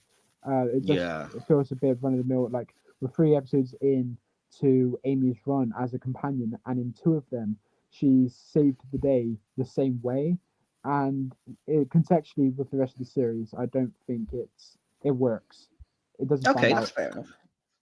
Yeah, so maybe if it was placed in a different part of the season. And I think, if I may, I think that's part of the things. If I was to say, some people have said apparently it would benefit from it being a 2-parter, and these are the things that I think I would change it for that purpose, because I'd rather give a bit more time to the reveal that Bracewell is a bomb and how are they going to stop it. And I certainly would have given way more sort of importance and gravitas to the Doctor having to make the choice of like, well, you can either watch London explode or you can stop us, but you can't do both. And I'd rather he wrestled with that a little bit longer than the 2 seconds that you get, and then like, oh, well, although I did like that, like Amy says, well, you saved the world. Is that not enough? And he realizes he has to put on a brave face because he looks around and sees, people fighting the war. And it wouldn't be very fair to be like, no, it was crap. They got away. So I put on a brave face, stiff upper lip and all that. The last thing I want to say about the writing is that I just thought there's a little subplot that I didn't barely notice until this time around about like the woman who lost her boyfriend or husband or whatever in the war. Who it's acted really well, and she does a pretty good job, but it seems like it gets about like a minute and a half of the overall time, and it just it's so like, what was that? When I was just rewatching it, that was part of the thing too. But also my first thought was like, well, it is war, because Churchill seemed like really like, oh, she's fine, like earlier, and then later when they like, oh, so and so, like it was just but they at least had him play it like he knew what he knew what was going on. Yes, of course. Yeah. Sort of thing. So like I was happy then, but it was still at the same time. It's like, well, it is war. But again, that's one of the things though. I'd rather have given a bit more time if you had a second episode. Like the cost of war is an important thing to drum in this kind of knockabout romp of an episode, but give it a bit of time to breathe. Let's deal with that. Let's compare it maybe to the Doctor's war with the Daleks and do something with that. But as it is, it just seems thrown in to me anyway. Yeah. No, for real. Awesome. Well, I'm going to move on to the acting. We've kind of talked about it a little bit, and I only have one real note, which is about Mark Gatiss, actually, who provided the voice of the Spitfire pilot Danny Boy himself. He did one version clean and another with his hand over his mouth. In an interview in April 2010, Gatiss described how the cameo came about. He said, when we were filming last summer, someone came up to me and said, is it true you're going to play the voice of the Spitfire pilot? And I said, no. The next day, 2 people approached me and said, "Oh, that's clever. I hear you're doing a cameo as the Spitfire pilot." And I said, "No." And then a few weeks later, Andy Pryor, the casting director, emailed me and said, "I understand you want to play the Spitfire pilot." I emailed him back and said, "No, but I will if you want me to." So that's how that ended up happening. And yeah, that's his voice if you're curious, doing Daniel Bart or the Doctor, which apparently is a reference to one of his favorite war films. I think it's Where Eagles Dare. I could be wrong. Don't quote me on that. So yeah. Other thoughts on the acting that we haven't talked about. We've mentioned, like I said, Matt Smith is good. I don't think he's as good as I remembered. I love Karen Gillan. I think Ian McNeice does a good job as Churchill, even if it's a very kind of propaganda portrayal of the character, shall we say. And I love Ian McNeice, I think, doing a great job in difficult circumstances. So what about you, Will? Do you have any thoughts on the acting that we haven't mentioned yet? I mean, similarly, I've only got notes on Matt Smith and Ian McNeice. I said about Matt Smith, I was way more mixed on him here. I will just read out my entire note. I said, besides the cultivation of hate in his performance at the start, I feel like there were a lot of takes present in this edit. And as such, rarely did shots featuring Matt, particularly when in a fit of rage when he strikes the Dalek. Rarely did they actually cut together consistently. This is more of like an editing thing that I'm mentioning now. And so you'd have to have his face be in a completely different expression as the cut is made, as it is. And the head movements as such are different. It was a rather inconsistent and remarkable performance from him, in my opinion. I do feel like this was a directional or perhaps a editing problem, because there was clearly a lot of coverage shot for this episode, and most of the damn takes do feature consecutively in the cut at points. So you can only expect so much from an actor when trying to perform the exact same performance countless times. But I did realize, especially when he was striking the Dalek in a fit of rage, he did look completely different every single time a cut was made. And I think in that sequence there were about 7 different shots and angles. So God knows how many takes for each shot there were, but he may have had to do that 20, 25 times, and it doesn't cut very well, especially when the editor decided to use all of the shots, and it was a bit of a mess performance-wise. But I did think through his performance and Gatz's strong writing towards the start, I did feel like the rising tension in the episode was palpable from within the screen. And there was a line where the Doctor asked Amy, "What does hate look like?"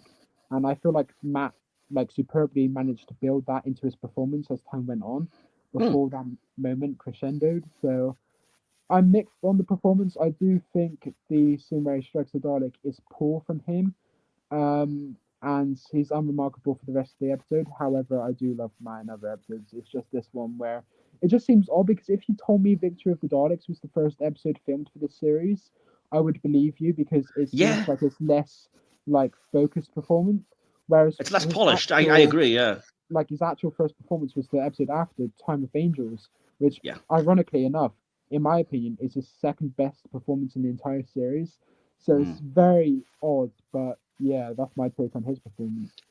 I'm now wondering if my issues are similar to yours, and it's to do with the editing, because I was going to say that in particular, one thing that kind of had my focus was that when he's on the Dalek ship, I think he's really good at first at the kind of casual breezing in, being doctor-y, I've got a Dalek self-destruct and owning the room.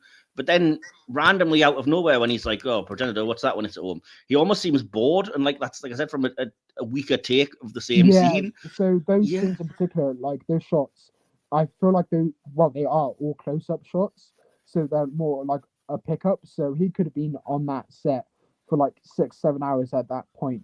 We shouldn't give him the benefit of the doubt, because actors are expected to be good throughout the day. But I can kind of tell but when he's probably done later. So when it's within the same scene, though, I kind of am inclined to think it's more not him, it's the director or the editor, because it's very rare that you'd be that good and then that poor within literally seconds within the same scene. You know what I mean? And it's kind of I feel like they just picked the wrong. It's the 5th take that he's done of that particular moment. Hours into the shoot, you can already tell, and that's not a good sign, where you can kind of see through what you're watching and think about the production elements of it and how it was shot and where it went wrong. So that's not a good sign. But I did also have about Ian McNeice, if I may. Okay, go for it. Yeah. I mean, he had played Winston before this episode and afterwards as well, and it's clear to see why. I feel like he was absolutely marvelous and effortlessly believable. A funny moment of his was when the Doctor was shouting at Bracewell when trying to defuse the bomb, and the Doctor looked back at Winston as if to get momentum, and Winston looked absolutely terrified and startled. I thought that was very funny. And like the real man, he was witty, and I'll use the word effortlessly again to say he was effortlessly charming, and Ian McNeice was superb and completely believable. Great casting. Awesome. Fair enough. Cool. Michael and Rude, do you have any thoughts on the acting that we haven't talked about? Anybody at all in the episode?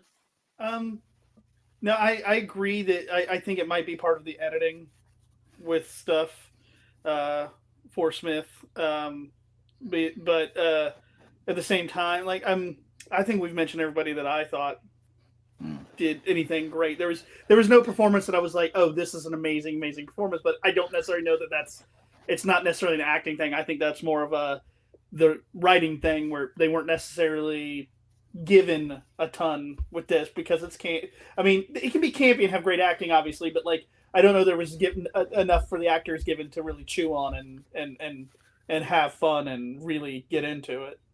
Yeah. Okay. I mean, I thought Karen was really good in the episode, but that could just be my other kind of bias. Sorry, Rune, you were saying. Oh no, that's fine. No, she totally was. From an actor's perspective, there is a huge difference in what you can do with something that is really well written versus something that's just meh. So yeah, I always kind of like when I'm watching something, it's like, is this a writing issue or is this a performance issue? It's really hard to kind of isolate it. But I did think that there were lots of, like we talked about, there were lots of little moments that were really well acted, like the woman that lost her partner and everything. There's just like some really beautiful moments that were really well done. So yeah, I actually know that actress because she's a comedy actress. She did an Alan Partridge show, and that's a huge comedian that I love, or a comedic character that I love. And so seeing her in this bit part, but in a really dramatic role and doing a really good job, I was like, oh, impressive. nice. Okay. So yeah, fair enough. Next section then would be the directing and various sort of VFX production design. I don't really have anything to add to that. I've got little tiny notes on directing, but I'll throw it open to the floor first. Will, did you have anything on the direction or the production or special effects? Yes, so I'll just repeat. I said earlier about the dirt being on the eye stalker of the Dalek. I thought that was a really nice touch. I thought the set dressing was completely believable. And what I will say is, especially when the Daleks are being defeated, when the bomb is being defused, and you get all those sweeping shots in Dalek spaceship, I thought those were brilliantly directed.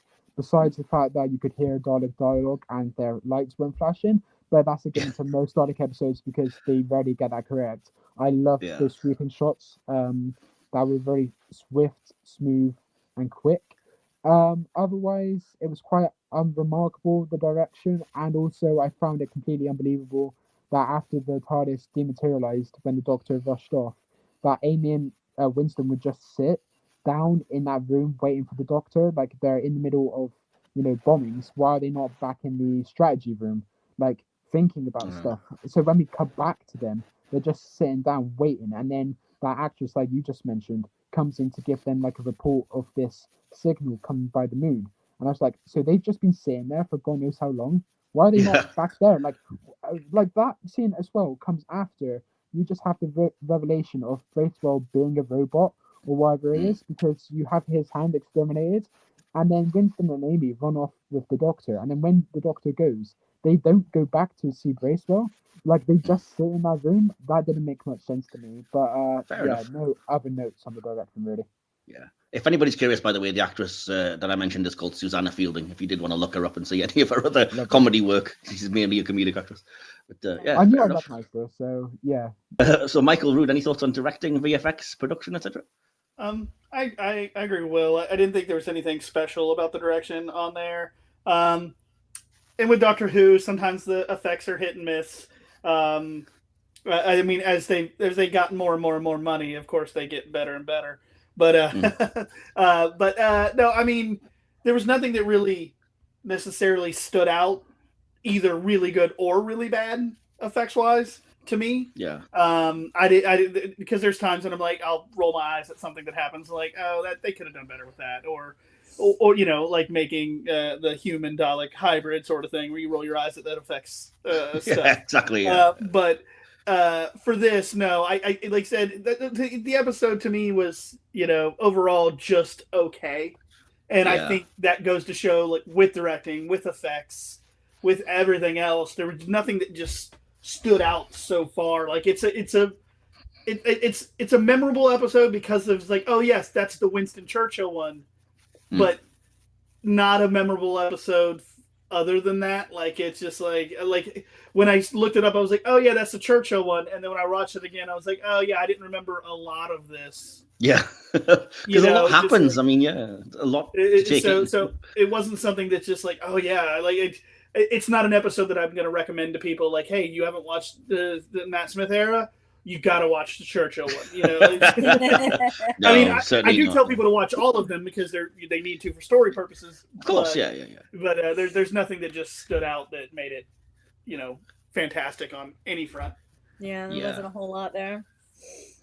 Fair enough. Did you have any other thoughts, maybe from an actor's perspective, Rune, about the direction or things like that? Not really. Not to Like, put you it on the wasn't. There wasn't a whole lot that stood out about it, really. Yeah. Fair enough. Yeah. Cool. Well, as I say, time's kind of getting away from us, so I want to move us along. Just quickly, I want to say, as regards the music, Murray Gold, chill out. Not everything needs to be, bombastic. You don't need to tell us how to feel. Just take it a little bit easier. I think it's that bad this episode. Oh, there were parts of it when it really was like, dude, chill. Okay. Take it easy. I can't remember exactly what, but it was like when, I think it might have been when the Doctor had to run in to try and knock out Bracewell. And it's just kind of like, we already know what's happening and we know the stakes. And then the music's just like, dun, dun, dun, dun, dun, dun. Like, dude, chill. We know what's at stake. Relax, man. I don't think it was that bad. Anyway. No, it's not as worst. Don't get me wrong, but yeah. I mean, like, besides the annoying motif of this episode, I think the music is, like, largely subdued, like, conversely to you. And I thought it was merely complementary to what was happening on the screen. The same that can be said about the recent episode Lux, like the episode that aired the other day. Well, don't spoil it. These guys haven't seen it yet. I mean, it made sure that you heard every decibel of the music, unlike this episode. But yeah, the score of the episode, besides the motif made for the episode that plays about 3 or 4 times, is flawless to me. And I especially liked the music when it swelled when the Dalek repeated cues when the Doctor was in the TARDIS. I thought like that expertly, rose the stakes of that scene even further. So I love the music. Fair enough. Well, but that's our thoughts. We'll come back and we'll give our kind of favourite things and our conclusions. But before that, I have to open the Subwave network and go over to your thoughts. I'm transferring the Subwave network. So, as always, I posted on the various social medias, what did you think of Victory of the Daleks? We didn't get a lot of responses, but we did have a handful. A couple of people contributed. By all means, by the way, if you see our prompts, feel free to give us your thoughts on these episodes. We could always use a bit more. So these are all from various Facebook groups. And first of all, from Dalek Earth Force, Ian Sack says, I really didn't like this one. In my opinion, the story was just bad, and dealing with World War II and Churchill is something to be handled very carefully. Matt Mullenby, on the other side, says a solid 4 out of 5 for me. Really enjoyed that one. Churchill was fun to watch, had a classic jammy Dodger moment. The Duplo Daleks always shave off that last star, but otherwise solid, and the Ironside Dalek was a nice model. Let's see. Richard Hall says, for the first 20 minutes, it was great. Then the Paradigm Daleks appeared, and we had Spitfires in space that somehow went from theoretical to production ready with 0 testing in 5 minutes. It went from 4 stars to 1 very quickly. Ouch. George M. Howard simply says garbage. Very quick one-word review from him on that one there. And finally, let's see. From Cult Cinema and TV, Al Winter says, good episode, 4 out of 5. And Patrick Burns says, yes, agreed. So, yeah. That's the few thoughts that we had from the audience on this one. So the next thing we'll do is jump into our own favourite character, moment, and line and analyse that. So, I'll be able to go around and ask everybody for all of these things. So, Will, your favourite character, favourite moment, and favourite line, please, if you can give me those. Do I need to give a favourite character? I didn't like any of them. If that's your honest opinion, then by all means, that's say it. I'm happy to accept nobody. I think it's particularly harsh, but I feel like, Amy was given nothing in this episode. She didn't have much to do at all. I don't think, the Doctor was portrayed particularly strong in this episode. I don't really want to say my favourite character is Winston Churchill because of all the things going around with him. I don't think Bracewell was particularly important enough to the plot. Well, the plot, yes, he was. But important torn of another character that you cared so much about him that he could be my favorite character. So I genuinely enough. don't really have a favorite character in this one. Okay, But that's my fair enough. favorite moment would probably be when the Dalek offers Bracewell some tea. I feel like that line was very funny, and that would also probably be my favorite line. My favorite line and my favorite moment probably sink into one Awesome. this week. Fair enough. Awesome. So, Rune, do you have a favorite character moment in line? Sorry to put you on the spot. Like I said earlier, I really enjoyed the moment, both for the Doctor and for Amelia, when he was beating the heck out of that Dalek. Yeah, so Amy was Amy. was your probably. Thank you, yeah. not Amelia. My gosh. Well, it's same thing. I guess. I mean, it depends on how well you know her. Yes. Exactly. Yeah, yeah. So Her Amy friends was your call her favorite. Amy. Right. You call her Mrs. Miss Pond. Pond. So that was my favorite visual moment. My favorite line was when the Doctor was like, what was it? Is it a jammy dodger or a dodgy jammer? Jammy Dodger, yeah. All right, it's a Jammy Dodger, but I was promised tea. But I was promised tea. I love that. Yeah. Yeah. I'm glad you picked that. I'm glad somebody had that as a favorite line because I did genuinely think that was a joke that kind of landed for me. It worked. Yeah. No, it was It great. was very funny. Was Amy also your favorite character then as well? Yeah. Well, Amy and the Doctor, obviously, but Okay, cool. Yeah, yeah. Well, we could accept two. I So mean, what about The you Doctor then? and her companion, they're a team right yeah, now. So. yeah. Exactly. TARDIS team. So Michael, what about you? Character moment in line. My favorite character is probably in favorite line. They're probably the one and the same for that. And I'm gonna say my favorite character in this was the Ironside Dalek. And line, of course, was just like, Will, would you like some tea? It made me laugh every time they said it. My favorite moment, though, is the Jamie Dodger, the moment in the Dalek ship. Because as soon as I saw it, I was like, you son of a bitch, like sort of thing. Yeah. I was like, I love you, Doctor. Is what goes through. Oh, it's so cool, yeah. Yeah. It's so doctory, absolutely. Yeah. Actually, as well, I keep forgetting to mention this, but I sometimes don't notice it, sometimes do. But there's a really good moment when the Doctor's beating the crap out of the Dalek, who's trying to kind of imitate being just a little servant class thing. Yeah. And it's when he's beating the crap out of it that it just sort of indignantly goes, "You do not require tea." Yeah. And whenever I notice it, I'm like, "Oh, that's pretty good." That's. But not my favorite line. I have to say, my favorite character. I actually did pick Amy. I get that she doesn't get a lot to do, but I think she's already proving herself to be smart and capable and human in the best ways. And I like that her humanity kind of saves the day. Although I didn't watch The Beast Below just beforehand this time, so maybe that's part of that. My favorite scene, as I said, is the Daleks' early deception, especially the Power of the Daleks callbacks, because I love that episode. And to that end, we've already mentioned my favorite line. It's the kind of callback. The way that Nicholas Briggs was told to hold on the S when he says, "I am your soldier," because it could be a callback to "I am your servant." I was one of the nerds that was like, "Oh, is he going to say it?" Oh, nearly. So yeah. Will, are you happy to give us your conclusion and just score out of 5?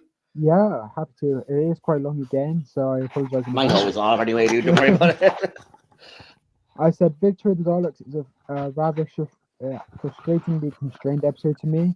Had more guys been given a second part to spend more time curating more plausible explanations of the Dalek survival, the gravity bubbles, as well as the conception and creation of Bracewell and its relation to the progenitor, I feel like this would have been an excellent story.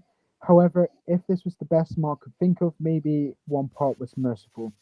Though to his credit, he cultivates rising tension within the script excellently, as you feel the Doctor's breaking point coming closer and closer as the minutes go by. Gatiss and especially the score of Murray Gold have to be praised for producing such an effect. There are also some nice little art design details, good direction, and signs of excellent creative liberty within the editing suite to elevate the narrative further, because there was a note that I didn't mention. I feel like some moments were rearranged in the edit based on diverging from where they were in the scripts. I did notice there were a few moments where that could have been the case, and I thought that was executed very well if that was the case. I put the resolution was for it to be relatable, but we're now in an era where the show regularly laughs in your face for adding significance to something that is regular. So to have such a basic resolution is disappointing. And for it to be Amy to save the day again, a second consecutive episode, when she's just 3 episodes deep into her run as a companion, is to me a little roll of your eyes moment when the Doctor is seen to fail again, though he still gets to claim the praise afterwards for some reason, but we won't go into that. It's an episode that I've watched back many times, and like I said earlier, my score is almost always consistent. So I would give Victory of the Daleks a 2.5 out of 5. If I were to be pushed for a whole number like a critic would, it would become a 2. But because this podcast mercifully allows bullet points, so I'm going to, use that and say my final score is a 2.5. Exact half, so neither hit nor miss, just exactly average. I think that's fair. If I were to lean, I would say miss. A very slight miss. Fair enough. Michael and Rune, are you happy to go next, or would you rather I went and give you time to gather your thoughts? I'm good to go. Cool, go for it. Yeah, go. As I said before, this episode to me was not necessarily overly memorable. You're just getting into Matt Smith's run, and I didn't think that it brought a lot to the overall storyline or anything. I mean, it had some small things, it had some nice little references, but overall it was just okay. Like, there was nothing great about it, but there was nothing awful about it either. Like, it could have been worse, it could have been better. So yeah. My rating was going to be a 2.5 out of 5. 2.5. Okay, fair enough. How about you, Rune, then? I was gonna give it a 3. Okay. Storyline was just okay, but I appreciated the acting chops that were in it, so I will give them that. Okay, cool. So my long ass conclusion is I said, let's see, where are we? I'll have to find it first. It's a bit of a mess, really, isn't it? Charitably, there are some good ideas here with cutting the more ridiculous elements, expansion of the stronger ones, better pacing, and maybe an extra episode to breathe. This could have been at least better. But the core issue remains. It's the narrative equivalent of product placement for new Daleks. There's no real reason for them, no decent explanation for why they're here, why now, why they're better, or even how they were found. Just a few throwaway lines and a ton of convenience. And they look crap. The bright colours don't work. They look like cheap plastic. They're oversized and they've got a weird, unexplained hunchback.